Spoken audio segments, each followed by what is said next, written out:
Hello everyone! Good afternoon, dear traders. Welcome to ИнстаФорекс Economic News channel. We are Anna Kasatkina and Kate Nidachina. You are watching a combined review of the currency and commodity markets for the last week. So what mood prevailed on the currency market before the weekend? The pound sterling was among the major movers, besides the Japanese yen showed an unexpected reversal. And what triggered such a move? Well, undoubtedly, the most awaited event was the Scottish independence referendum. On the top of that, some announcements of the Japanese politicians fueled the rate fluctuations. The rally in the pound sterling failed Friday amid the results of the referendum on Scotland's independence. The correction of the British pound can be attributed to the fact that investors took profits following the currency's strong rally. The pound was traded at 1.6322, down from the level of 1.6400 reached Thursday. Early Friday, the British currency jumped to 1.6526 after Scotland rejected independence. On the week, the pound added 3.14% against the US counterpart. The referendum on Scotland was not the only fundamental event last week. Thus, data on the UK's inflation became public. The figure discouraged the markets with a timing growth of 1.5%, the lowest level since 2009, while the Bank of England's threshold is at 2%. Nevertheless, unemployment rate dipped to 6.2%, the lowest level since February 2009. The growth of wages was 0.6%, which shows the weakness of the labor market. This news hampers the central bank from hiking the rates. Meanwhile, firm tone of the US Federal Reserve regarding monetary policy pushed the US dollar to the peak of 2010.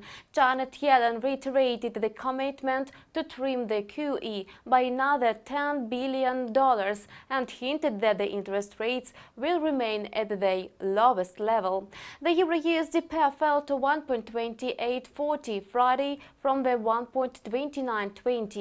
At the end of the week, the euro lost 0.3%. Apart from this, the ICU dollar index grew from 84.2870 to 84.7710 points. The Japanese yen also showed significant moves.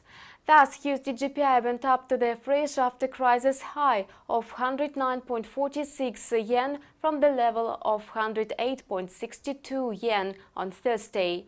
The pair closed at 108.95. Over the week, the currency pair lost 1.3%. Some analysts attributed the yen weakening to the recent statements by Japanese Prime Minister Shinzo Abe. The senior official said that negotiations of second tax hike are looming. This is all news on the currency quotes movements. Kate, thank you for the currency market overview. You're welcome. And what news on the commodity market last week? Oil and gold were falling in price. And what made bears so active? Both assets got under pressure of the strong US dollar. On Friday, the oil prices were declining on the global commodity markets. By the end of London trading hours on the ICE, the Brent oil futures for November delivery dropped by $1.46 to $97.51 per barrel. On the week, the prices gained 0.4%. However, the WTI crude oil was traded at $92.41 on the New York Commodity Exchange. Thus, October futures lost 66 cents of 0.7%. Nevertheless, at the end of the week, the futures contracts accumulated 0.2%. Apart from the US dollar strengthening, the prices went down amid significant increase in the US oil crude inventories. Gold was also in downtrend. The precious metal closed at its 8-month low, marking the third week of decline. Thus, gold futures for December delivery deteriorated by 0.8% to $1,216.60 per troy ounce. The weekly decline was 1.2%. On Thursday, the quotes hit their lowest closing level since December of 2013 amid the US dollar rally, which was sparked by the Fed's meeting minutes. Anna, thank you for the commodity market roundup. You're welcome. That was Commodity and Currency Markets Review presented by Anna Kasatkina and Kate Nidachina. Goodbye for now. See you.